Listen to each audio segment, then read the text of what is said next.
Hi friends, welcome to DD family. இப்போ நம்ம ஒரு ஸ்நாக்ஸ் ரெசிபி தான் பார்க்க போகிறோம். என்ன ரெசிபினா, நம்ம இந்த சீனி கிழங்கு இருக்குல்ல, அதை வச்சு தான் ரெசிபி பண்ண போகிறோம். வாங்க எப்படி ரெடி பண்ணலான்னு பார்க்கலாம். இந்த சீனி கிழங்கை நல்லா தொளி சீவி தேங்காய் திருவுறது இருக்குல்ல, அதில் இந்த மாதிரி திருவி எடுத்துக்கலாம்.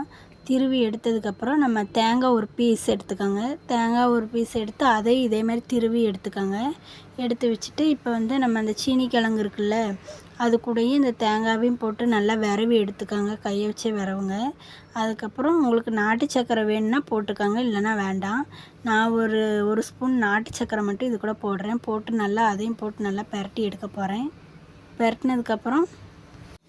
பெரட்டினதுக்கப்புறம் நம்ம ஒரு 2 நிமிஷம் இது அப்படியே ஊறட்டும். ஊறுறக்குள்ளேயும் நம்ம அடுப்பில் அந்த புட்டுக்குழல் இருக்குல்ல, அதை வச்சு அடுப்பை பற்ற வச்சுக்கலாம். அடுப்பு பற்ற வச்சதுக்கப்புறம் நம்ம அதில் ஒரே ஒரு சொம்பு தண்ணி மட்டும் அதில் ஊற்றிக்கலாம். தண்ணி ஊற்றிட்டு இப்போ நம்ம அந்த தண்ணி கொதிக்கிறக்குள்ளேயும் அந்த கிழங்கு திருவி வச்சுருந்தோம்ல, அதை இந்த புட்டுக்குழலில் போட்டுக்கலாம். நம்ம ஃபுல்லாக போட்டுறக்கூடாது, மேலே ஒரு அளவுக்கு தான் போடணும். பாருங்கள், இந்த மாதிரி போட்டால் போதும். போட்டுட்டு நம்ம இதை மூடி வச்சு அடுப்பில் எடுத்து வச்சிட வேண்டியதுதான்.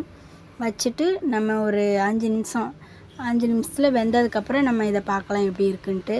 வாங்க வச்சிடலாம். வச்சாச்சு பாருங்கள், இந்த வெந்துருச்சு. இப்போ நம்ம இதை ஒரு தட்டில் மாற்றி வச்சுக்கலாம். பாருங்கள், இந்த மாதிரி எடுத்துருங்க.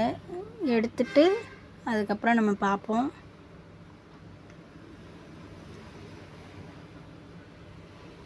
பாருங்கள், இந்த மாதிரி ஸ்பூன் இருக்குல்ல, அதை வச்சு இப்படி எடுத்துருங்க. எடுத்துட்டு நம்ம மிச்சம் இருக்கிற கிழங்கு இந்த மாதிரி ரெடி பண்ணி எடுத்துக்கலாம். பாருங்கள், அதே மாதிரியே போடுங்க. இதையும் ரெடி பண்ணிவிட்டு நம்ம பார்க்கலாம்.